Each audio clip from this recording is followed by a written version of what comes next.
Boa noite a todos mais uma vez, que a graça e a paz de nosso Deus superabunde em nosso coração e mais essa noite, amém? Se você tem em suas mãos o nosso Em Foco, peço que você abra na parte do Dizem Por Aí.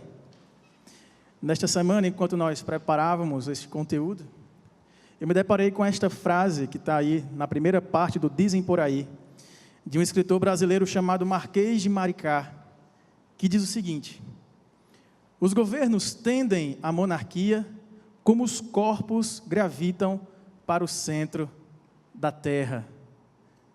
Os governos tendem à monarquia como os corpos gravitam para o centro da terra. Me parece que a ideia deste autor, enquanto falava sobre esta forma de governo, que era uma das principais, as mais comuns na nossa antiguidade, mas que ainda é presente hoje, como vocês podem ver nos 14 exemplos das mais de 40 que nós temos hoje em dia, me parece que a ideia dele em falar sobre essa atração por monarquia representa muito bem uma tentativa de personificação de um poder centralizado na figura de um homem ou de uma mulher, de uma pessoa. Você pode ver aí que tem o exemplo do Japão, que é a nossa monarquia mais antiga do mundo.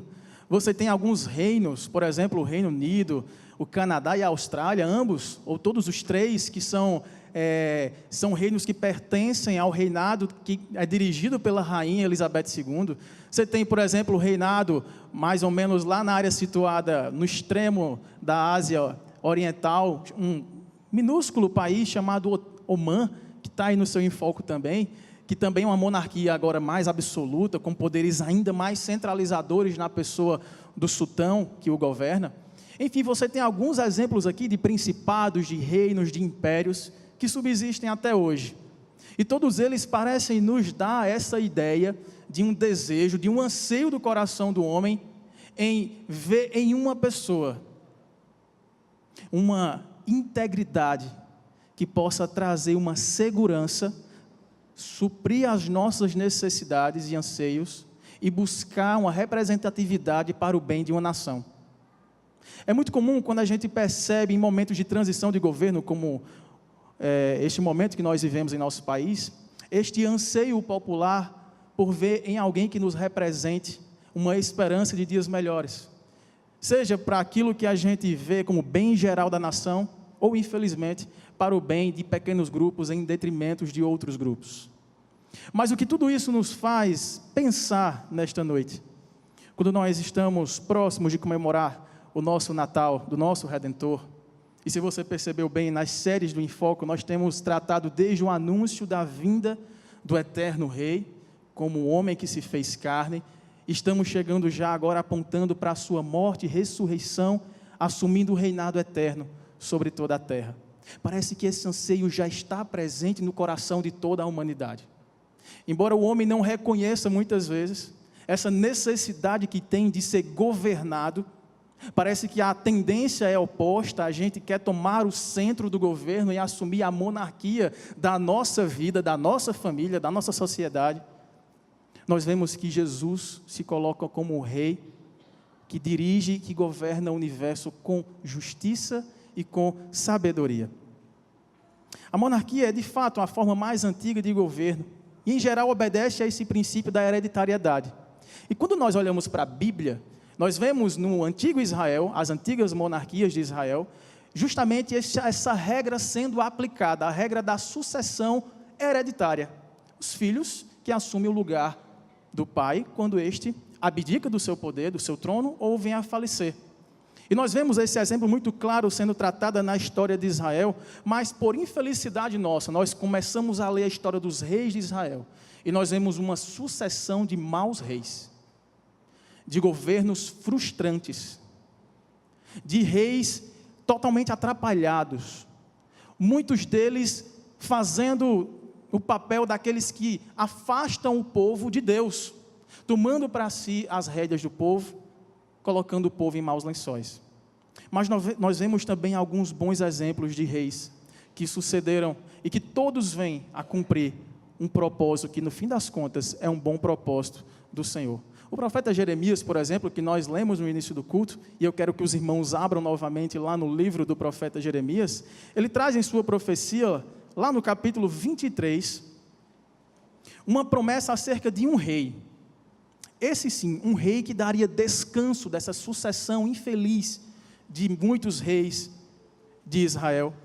Um rei que traria descanso para o povo ao apacentar as ovelhas perdidas e sofridas da casa de Israel. Jeremias capítulo 23, eu convido você a fazer a leitura comigo a partir do verso 5 até o verso 8. Nos diz assim a palavra do Senhor. Eis que vem dias, diz o Senhor, em que levantarei a Davi um renovo justo, e rei que é, reinará, e agirá sabiamente, e executará o juízo e a justiça na terra. Nos seus dias, Judá será salvo, e Israel habitará seguro. Será este o seu nome, com que será chamado Senhor, Justiça Nossa.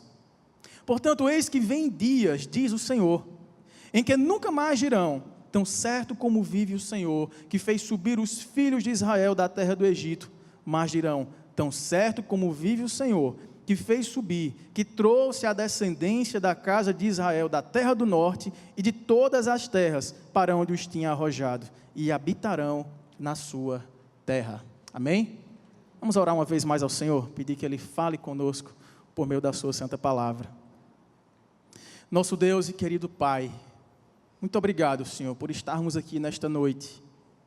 Obrigado porque foi o Senhor quem criou circunstâncias, situações que nos fizeram chegar aqui em paz para poder cultuar ao Senhor, louvar o Teu nome, falar contigo, conviver com outros irmãos e poder ouvir a Tua palavra e ser por ela transformado. Que assim seja feito, Pai, nesta noite. Que cada um que entrou aqui possa ouvir a voz de Jesus Cristo, nosso Rei, e seja impactado pelo seu senhorio, pela sua glória, por sua sabedoria, pela verdade que dele chega a nós e nos liberta. Fala conosco, Pai, em nome de Jesus. Amém. Irmãos, o profeta Jeremias, ele foi chamado para ser profeta ainda muito jovem. E como Jesus disse muitos anos depois, o profeta não tem honra na sua própria casa. Isso aconteceu com Jeremias. Ele sofria com a sua audiência. Ele falava acerca da vontade de Deus para o povo, mas ninguém lhe dava ouvidos.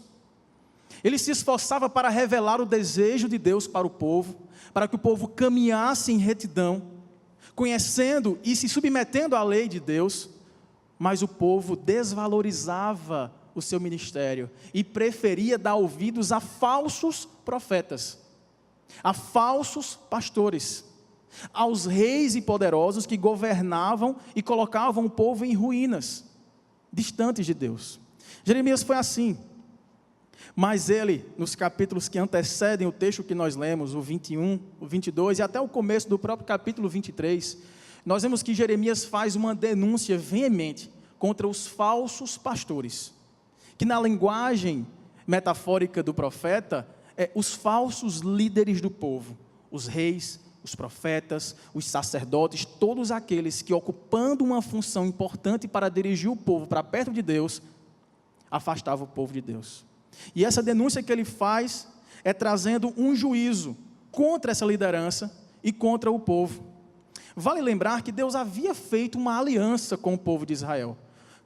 Deus havia instituído Davi, que foi o segundo rei na linhagem, na sucessão dos reis de Israel, um rei escolhido por Deus, não por ser perfeito, pelo contrário, como nós vimos no Salmo 51, lido há pouco tempo, era um rei cheio de pecado, cheio de falhas, mas que era um homem segundo o coração de Deus. Por quê? Porque ele reconhecia-se pecador, primeiro passo, e reconhecia-se necessitado da graça de Deus.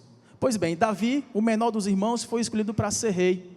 E a partir de Davi, lá em 2 Samuel capítulo 7, Deus faz uma aliança real com Davi, dizendo: Davi, da sua linhagem, da sua descendência, sempre haverá um que reinará sobre Judá, até que venha o grande e eterno rei, o Messias, e ocupará para sempre este trono. Então, toda a história de Israel se baseia nesta expectativa. O povo estava aguardando surgir aquele rei que toda aquela sucessão estava antecipando o grande rei, o rei messiânico, que governaria para sempre sobre Judá, dando descanso daqueles falsos pastores, daqueles falsos profetas, daqueles falsos reis, daqueles falsos sacerdotes. Nós tivemos bons exemplos. Tivemos o rei Josias, por exemplo, que foi um rei chamado ainda muito jovem, com 8 anos de idade. Fez uma reforma espiritual em Israel, instituiu novamente a submissão à lei, resgatou o culto, resgatou a Páscoa, as festas, colocou o povo para orar, para se arrepender dos seus maus caminhos, para se voltarem para Deus. Foi tanto que o profeta Jeremias, quando da morte de Josias, escreveu lá em 2 Crônicas, uma homenagem ao rei Josias, por toda a sua dedicação, embora sendo pecador, colocou-se diante de Deus para servi-lo em justiça. Mas os seus 4 filhos, que vieram após ele, foram um desastre. E nesse momento que Jeremias escreve essa profecia, há um rei que nem da descendência de Davi era, Zedequias, o último rei de Judá. Qual o contexto aqui, irmãos? O povo se distanciou tanto de Deus, nessa última sucessão de maus reis, abandonou o Senhor, virou as costas para a lei de Deus, para o culto, não mais se preocupava com os pobres, com as viúvas, não mais se preocupava em exercer justiça, não mais se preocupavam com o templo, estavam adorando falsos deuses, estavam se prostituindo com casamentos mistos. Diante desse cenário todo, Jeremias foi essa boca de Deus para dizer: ei, voltem, vejam por onde vocês estão caminhando, vocês estão entrando em ruína, vocês estão fugindo ao propósito da aliança pela qual Deus estabeleceu com vocês para toda a eternidade. E Deus, como diz o autor aos Hebreus, como pai que ama os filhos, tratou o povo de Israel como ovelhas que, rebeldes, precisavam de uma disciplina para voltarem para casa, para se arrependerem dos seus falsos caminhos. E foi assim que eles entraram em cativeiro. Judá foi completamente destruída pelo império da Babilônia. Nabucodonosor levou as melhores pessoas, os mais jovens, os mais fortes e sábios, para trabalharem na Babilônia. Vandi chegou aqui. E, com isso, o povo passou 70 anos sofrendo em terra estranha. Tudo isso, Deus, fazendo como a gente faz, vocês que já são pais, fazem com os filhos. Colocou no cantinho do castigo, um baita castigo, né? 70 anos, para que eles pudessem voltar-se para Deus. Deus jamais desiste do seu povo. E a história conta que esse povo, tendo voltado, pôde experimentar o outro lado da profecia que Jeremias traz. Porque logo após oráculos de juízo, Deus trouxe oráculos de restauração para o povo. Essa é a boa notícia.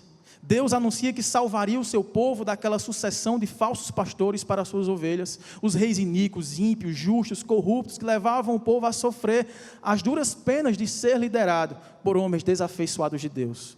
Deus prometeu levantar na sua Bíblia, em letra maiúscula, um renovo, que restauraria o trono perdido e abençoaria aquela terra.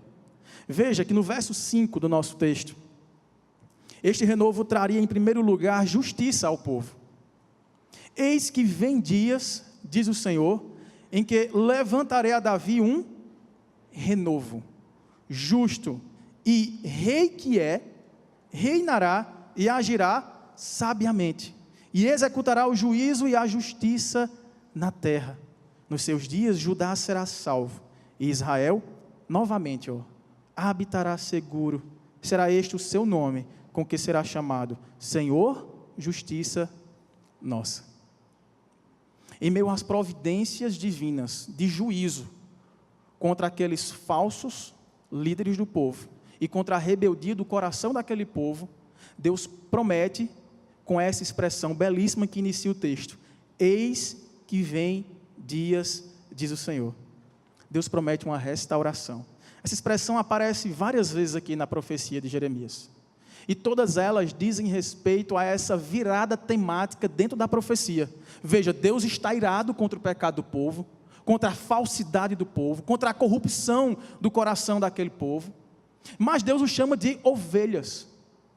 E vocês haverão de experimentar novos dias, diz o Senhor.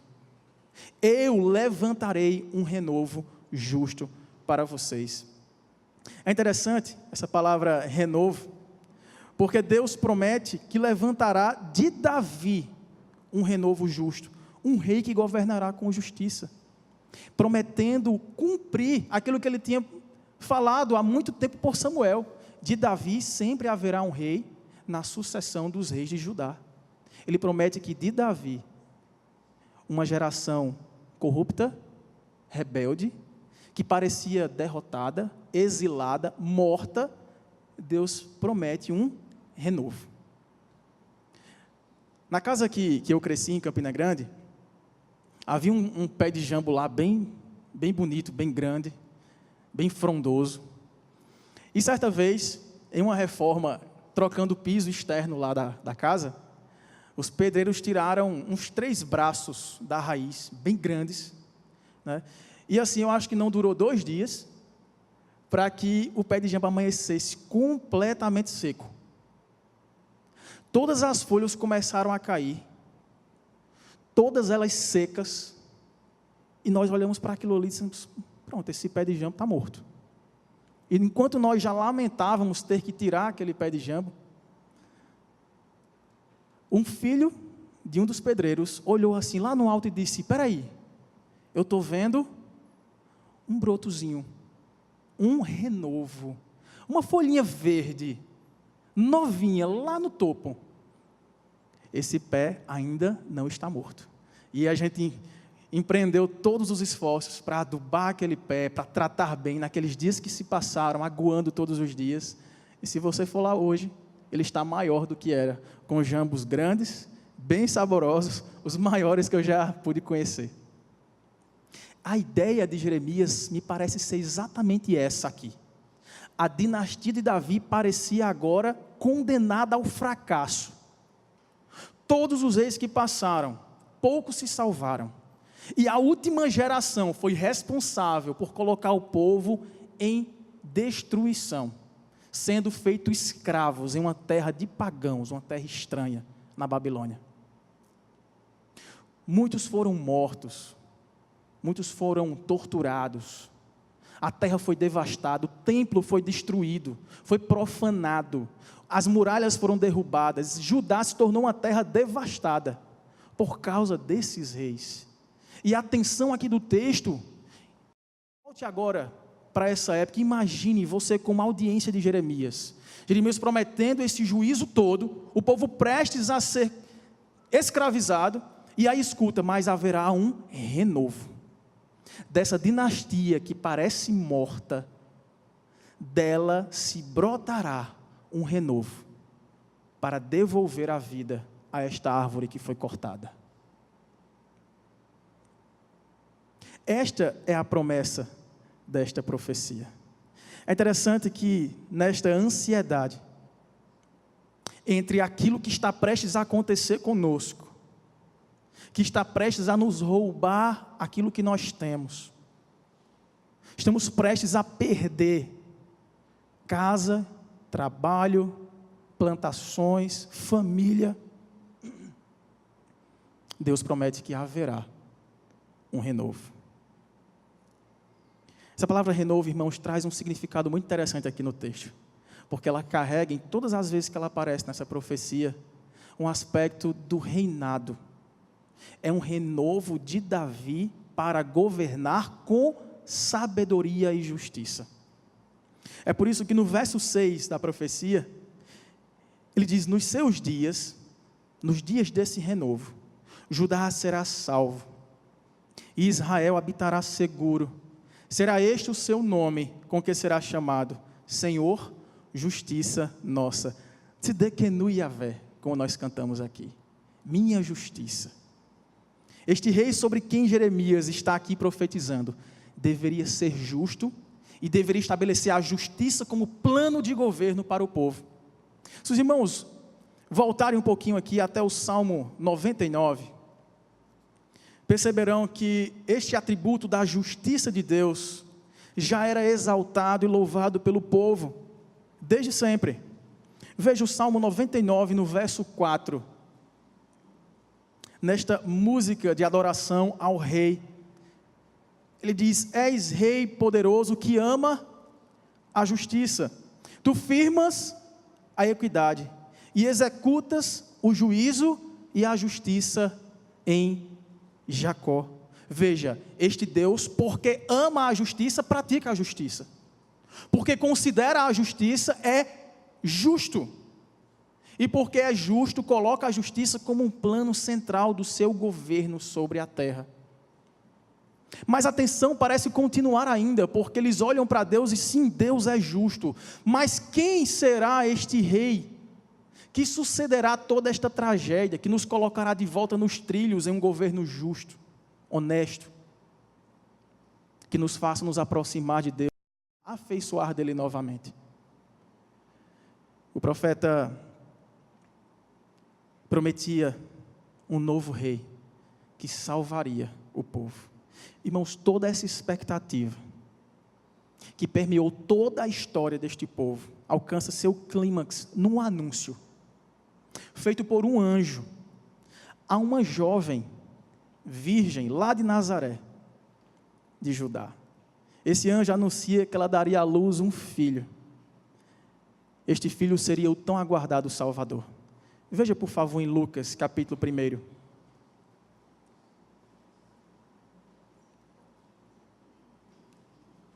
Evangelho de Lucas, capítulo 1, os versos 30 a 33.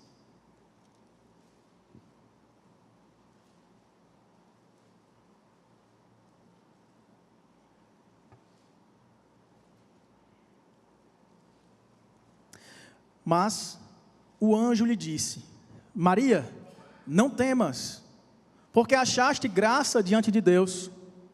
Eis que conceberás e darás à luz um filho, a quem chamarás pelo nome de Jesus. Este será grande e será chamado Filho do Altíssimo. Deus, o Senhor, lhe dará o trono de Davi, seu pai. Ele reinará para sempre sobre a casa de Jacó, e o seu reinado não terá fim. Eis o verdadeiro rei. Sabe aquele rei que deveria ser justo e reinar para sempre? Sabe aquele rei que deveria ser Jesus, porque, de acordo com o seu nome, ele seria o salvador dos pecados dos homens? Foi concebido miraculosamente no ventre de uma virgem, para trazer para nós a justiça que somente Ele tem. Somente Jesus, irmãos, é este verdadeiro pastor, que cuida das ovelhas, não para usufruir delas, não para explorá-las, não para colocá-las em maus lençóis, como aqueles falsos profetas, pastores, sacerdotes e reis faziam durante toda a história. Este é o rei que se coloca na frente das ovelhas como verdadeiro pastor e as defende das feras do campo, e as alimenta, e busca aquela que se perdeu, e traz de volta aquela que virou a cara e foi buscar prazeres do mundo. Ele vai lá, encontra, cura, restaura, traz de volta para casa, coloca no colo se preciso fosse, a rebeldia for grande, quebra até a patinha para não fugir mais de novo, mas está lá cuidando, renovando para si a ovelha que estava perdida. Este é o rei que tanto o povo esperava, mas de forma inacreditável, o povo rejeitou este rei. Os judeus aguardavam um grande rei, poderoso, militar, com grande poder bélico, para trazer de volta Judá para o lugar de honra, para livrá-la do Império Romano, para colocá-la grande de novo, para crescer, abrir fronteiras, derrotar seus inimigos, espalhar seus invasores.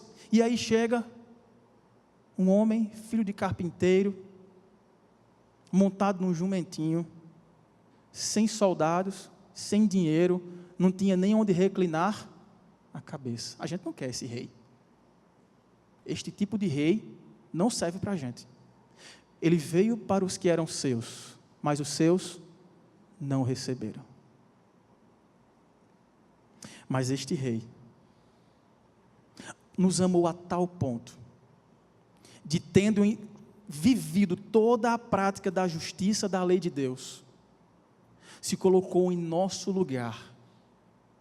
As ovelhas, nós que íamos para o matadouro, por causa da consequência do nosso pecado, Ele se colocou em nossa frente, e na cruz do Calvário, foi traspassado pelas nossas iniquidades, foi moído por causa dos nossos pecados, e nas suas pisaduras nós somos sarados, somos salvos, por causa do seu amor incondicional, de olhar para uma pessoa como eu e como você. A gente sabe quem a gente é lá no fundo, e dizer, eu amo você, a tal ponto de dar a minha vida perfeita, sem mancha, sem pecado, para trazer você de um império derrotado nas trevas e transportar você para um reino do Filho do amor de Deus, para o meu reino. Foi isso que Jesus Cristo fez, irmãos.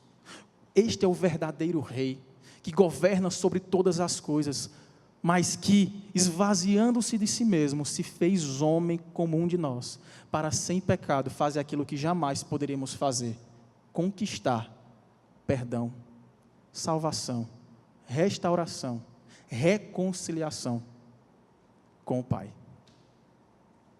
Veja que a partir do verso 7, Jeremias promete que este renovo, além de trazer essa justiça, ele vai trazer também libertação para o povo.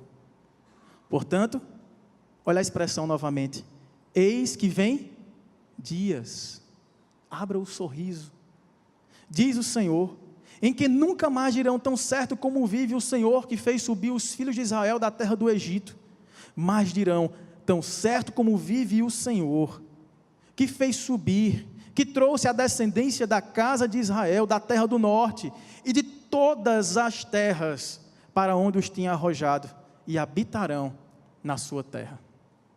Esta sessão, mais uma vez, coloca um sorriso no rosto, um sorriso de esperança no rosto daquela audiência.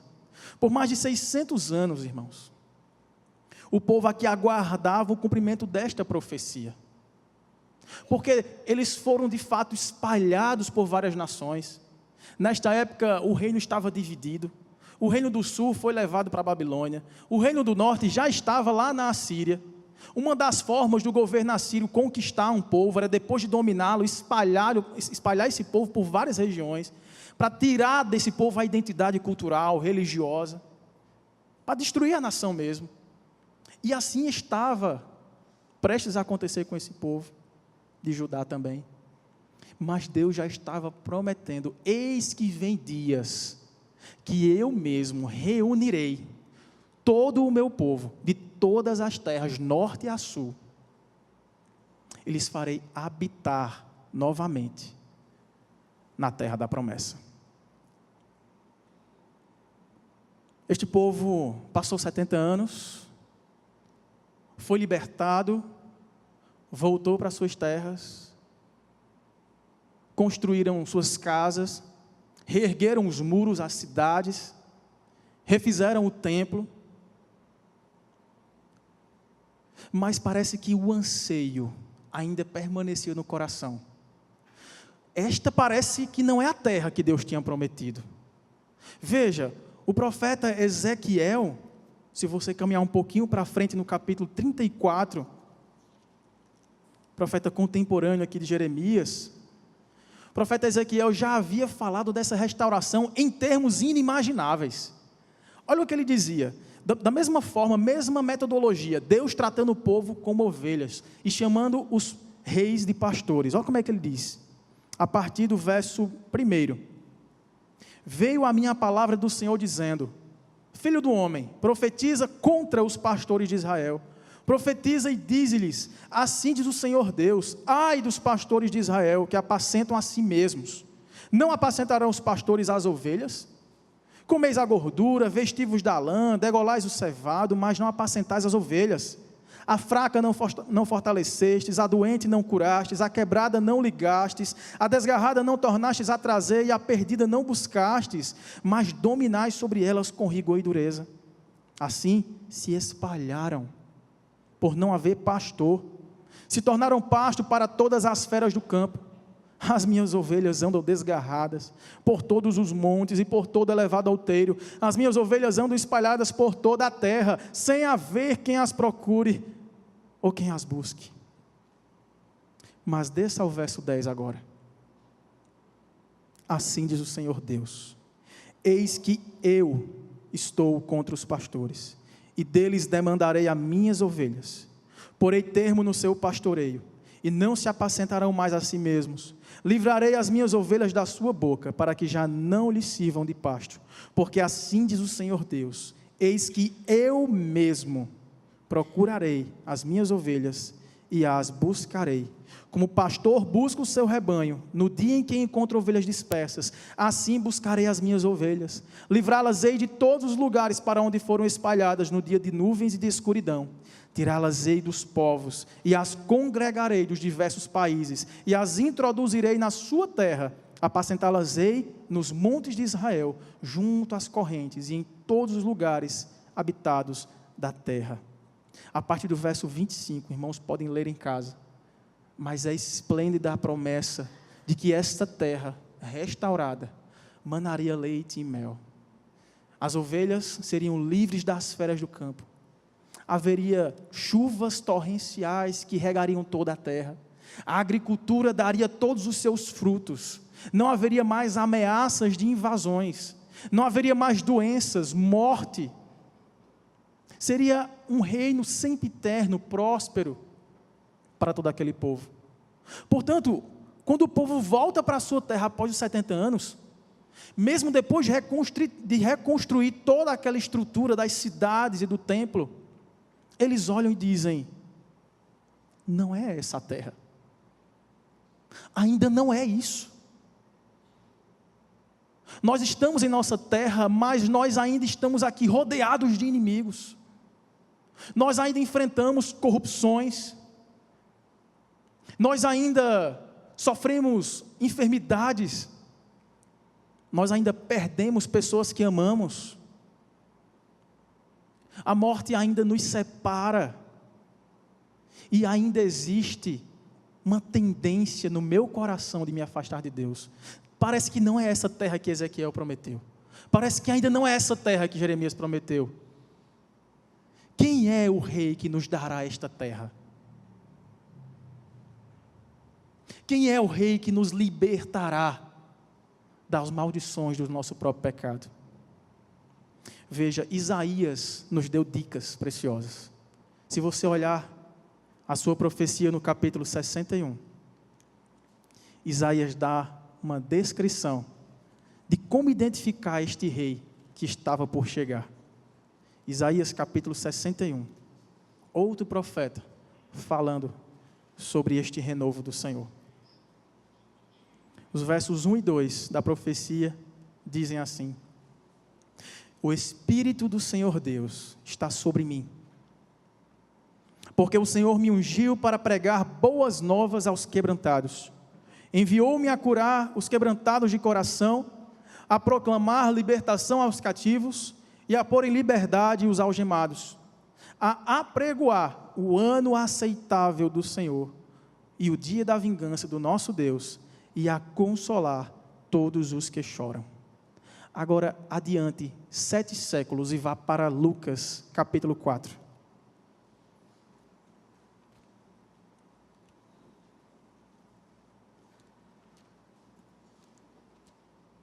Versos 16 a 21.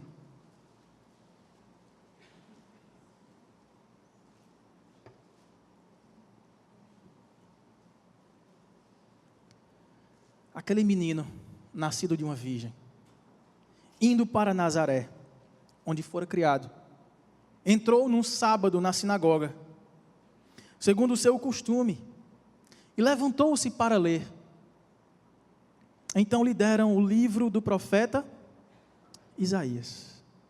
E abrindo o livro, achou o lugar onde estava escrito: Leiamos juntos? O Espírito do Senhor está sobre mim, pelo que me ungiu para evangelizar os pobres, enviou-me para proclamar libertação aos cativos e restauração da vista aos cegos, para pôr em liberdade os oprimidos e apregoar o ano aceitável do Senhor. Jesus entrou na sinagoga como de costume no sábado, deram para ele o texto do dia. Qual era o texto? Isaías capítulo 61. Olha o que acontece depois. Tendo fechado o livro, devolveu ao assistente e sentou-se. E todos na sinagoga tinham os olhos fitos nele. Então passou Jesus a dizer-lhes: hoje, não é eis que vem dias, é hoje. Hoje se cumpriu a Escritura que acabais de ouvir. Aqueles dias chegaram. Hoje, esta palavra se cumpriu. Jesus provou, irmãos, ser este grande rei que trouxe vista aos cegos, que ressuscitou mortos, que alimentou multidões famintas, que pregou o evangelho da salvação àqueles que ninguém queria ter por perto, pobres, miseráveis, impostores, cobradores de impostos, corruptos, pessoas indignas em si mesmas, como eu e você. E Deus andou com elas, e Deus as amou, e as amou até o fim, a ponto de se colocar cravado numa cruz em favor delas. Eis que este dia chegou. Este foi o anúncio do verdadeiro profeta. E como um arauto dele mesmo, o verdadeiro rei se pôs de pé para provar aquilo que até João Batista duvidava. João Batista, certa feita, quando estava preso, olhava para todos os milagres de Jesus, olhava para todas as suas palavras, mas diz Lucas no capítulo 7, se você folhear uma folha aí para frente, nos versos 20 a 23, diz que João chegou um momento que ele duvidou um pouco se Jesus era de fato este grande rei, porque ele não via os malfeitosos sendo destruídos, julgados, condenados, como o Messias faria. Ele só via coisa boa, cura, restauração, ressurreição, pregação, amor, graça, salvação, misericórdia, mas ele queria também ver o julgamento para aqueles que o tinham prendido e que degolariam sua cabeça. Para os falsos pastores, falsos profetas, falsos religiosos, falsos reis, e parece que ele só estava vendo um Jesus paz e amor, e ele manda 2 discípulos, veja, perguntarem a Jesus. Quando os homens chegaram junto dele, disseram: João Batista enviou-nos para te perguntar: és tu aquele que estava para vir? Ou esperaremos outro? Naquela mesma hora, Jesus curou muitos de moléstias, de flagelos e de espíritos malignos, e deu vista a muitos cegos. Então Jesus lhes respondeu: ide e anunciai a João o que vistes e o que ouvistes. Os cegos veem, os coxos andam, os leprosos são purificados, os surdos ouvem, os mortos são ressuscitados, e aos pobres anuncia-lhes o evangelho. E bem-aventurado é aquele que não achar em mim motivo de tropeço. Jesus veio, irmãos, para pregar o evangelho, as boas novas da salvação. Ele veio para dizer: eis que os dias chegaram e se cumpriram no hoje. Ele veio para curar, para libertar, para perdoar, para salvar. Ele fez isso colocando-se vicariamente naquela cruz e ressuscitando ao 3º dia, para que a nossa injustiça fosse posta em seu corpo, e crucificando-se naquela cena de total tortura contra um justo impecável que amou do começo ao fim. Ele pôde na ressurreição, por causa da sua justiça, nos dar a sua vida, a nova vida em seu espírito de santidade. Tudo isso ele fez por amor. Ele veio sim como Cordeiro de Deus para ser imolado, frustrando as expectativas de um público que esperaria um rei para destruir todo mundo e para colocar Israel como centro da terra. Ele frustrou e disse: meu reino, como está no seu enfoque, não é deste mundo. O reino que Cristo trouxe está aqui, está aí, no coração de todos aqueles que se submetem ao seu senhorio.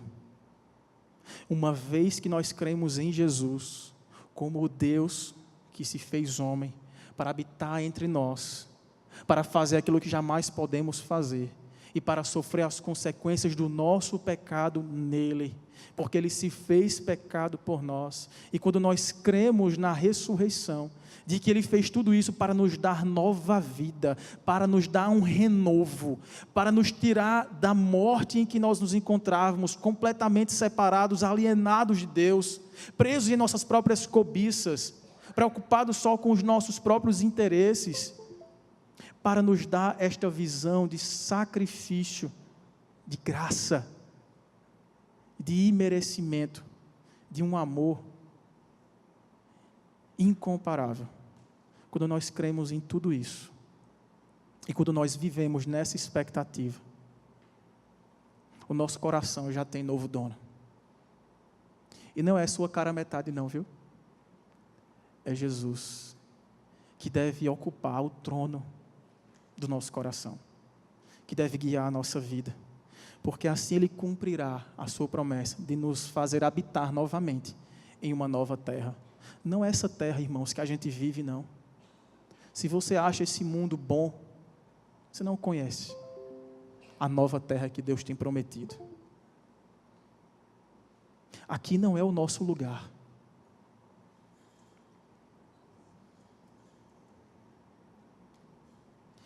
Aqui não é o nosso lugar. Aqui não é o seu lugar. Deus não criou você para passar 70, 80, 90 anos com cansaço, decepções, fraquezas, frustrações e ficar por isso mesmo. Deus criou você para Ele. O seu coração é de Deus.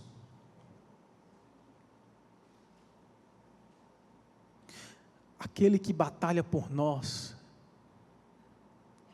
não falha, não falta, não peca, não nos decepciona, porque Ele está conosco como Rei que reina com justiça e sabedoria para sempre. Nós não fomos criados para a morte. É por isso que causa tanta dor.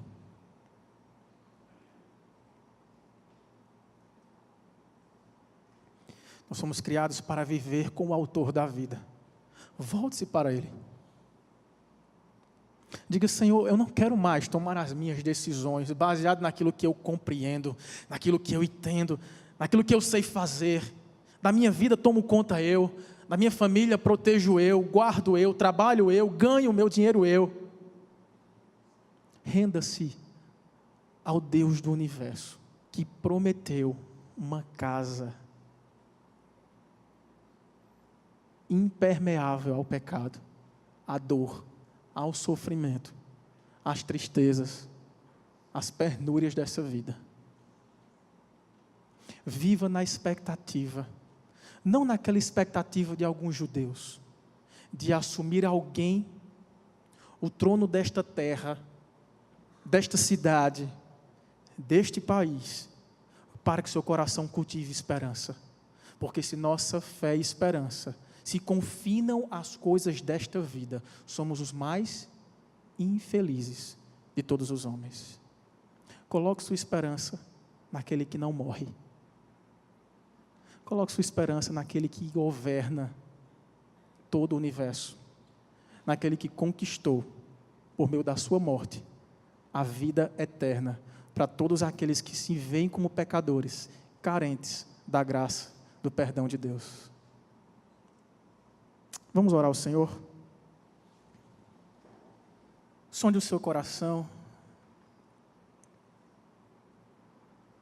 Prove os seus pensamentos diante de Deus agora. Onde está a sua confiança? Onde está a sua esperança? Onde está a sua força? Onde está o teu sustento? Onde está você agora? Onde está o teu Deus?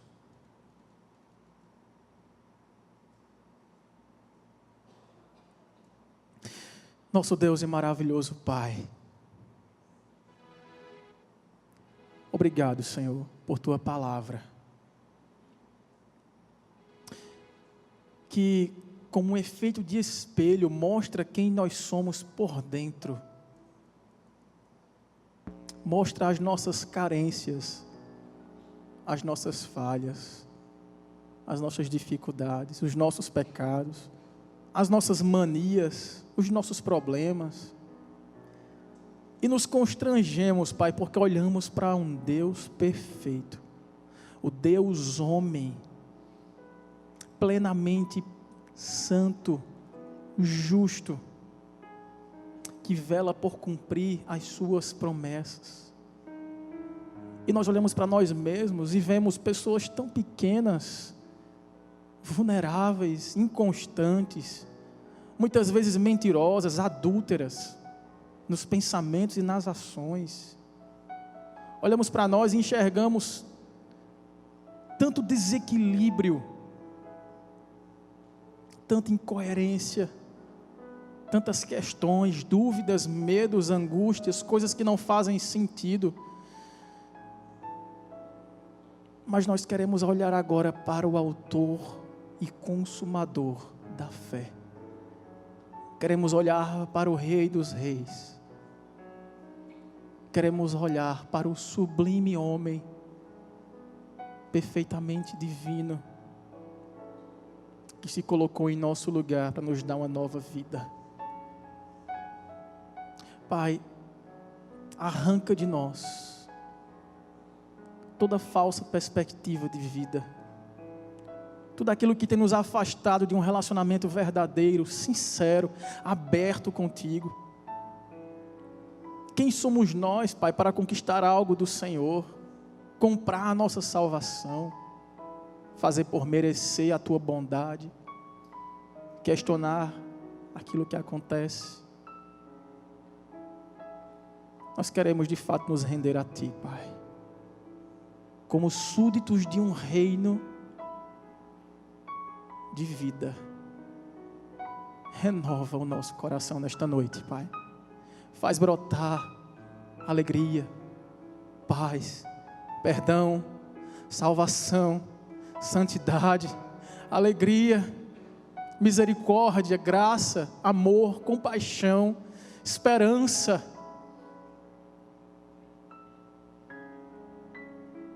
Faz com que caminhemos em novidade de vida, Senhor. E que este renovo, uma vez operado dentro de nós, floresça. Dê grandes e saborosos frutos.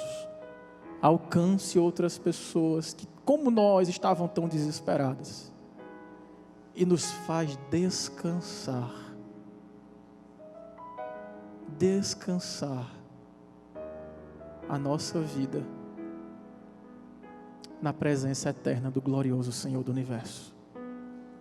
Faz isso conosco, Pai, e nós te daremos toda a honra e toda a glória, para todos sempre.